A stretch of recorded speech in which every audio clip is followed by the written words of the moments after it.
get to another Big 12 team, though, Dalton, in the Kansas State Wildcats, who were 8-5 last year and should remain one of the top Big 12 teams once again, as they always are. Really, why they're going to be good again? Just the same old Kansas State, man. They bring back the same kind of, great defense and really relying on the running game. Avery Johnson, who I thought developed pretty nicely going into the second half of last year. Dylan Edwards is back at running back as well. I know DJ Giddens is gone, but Dylan Edwards is a really good running back as well. And then another guy I think is not getting a lot of hype right now, but Austin Romaine. He's a rising junior at linebacker. I'm telling you guys right now, he's at least a top 3 linebacker in the country. And honestly, I've not made my rankings yet. He might be my number 1 linebacker in the country. This guy is an amazing, amazing player, especially as a run defender for Kansas State. So stopping the run and running the ball is how Kansas State wins games, and that should be the blueprint next year too. For sure. Look, they always have a high floor as a very good team, right? That, Chris Kleiman's always got this unit rolling. They're always generally the more physical team on the field when they play. I think the big question here is, it's Avery Johnson, and it's his arm, right? I think there were moments last year where you saw some really good things as a passer, and there was other times, especially in the games that they lost, right? You think about the Houston game in particular, a game that they really had no business losing, turning the ball over, falling behind against Arizona State, and relying on Avery Johnson's arm to bring them back. It's just not their wheelhouse, right? They're great. We talked about it all last season. They're great when they get ahead of you, and they're not so great when you get ahead of them, right? So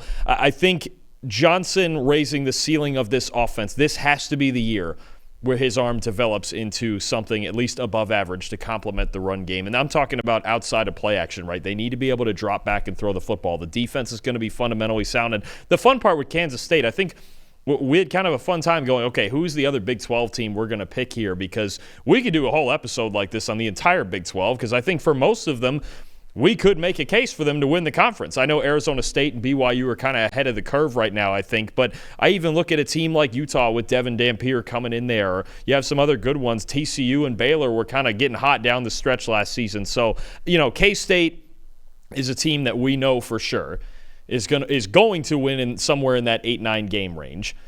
And is Avery, to me, it's just about Avery Johnson. It's about, can the passing game improve enough to win those big games, or to win 1 or 2 games where they fall behind early. We see too many times with this team when they fall behind, there's not a whole lot of answers, right? And when they have to force themselves into the passing game, it feels like they're reluctantly doing so. Is Johnson, it's funny because we always think about dual threats as, okay, guys who are good passers and can run. Can Johnson become an actual dual threat in the sense of, okay, we know he's a fantastic runner. He can hit a home run every play with his feet.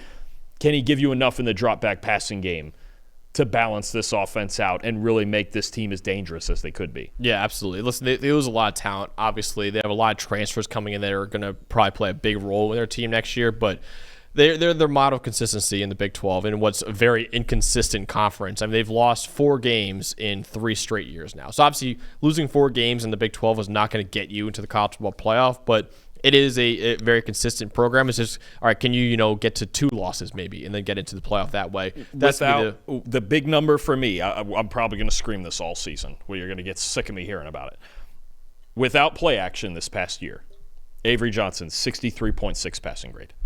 That's the one number. That might be the only number that matters to me at all, because we know everything else is going to be a constant. Now, I'm curious to see Dylan Edwards as the lead back there. He's a dynamic player too, as we saw last year. But that's what it's going to be. Can you get to 10-2?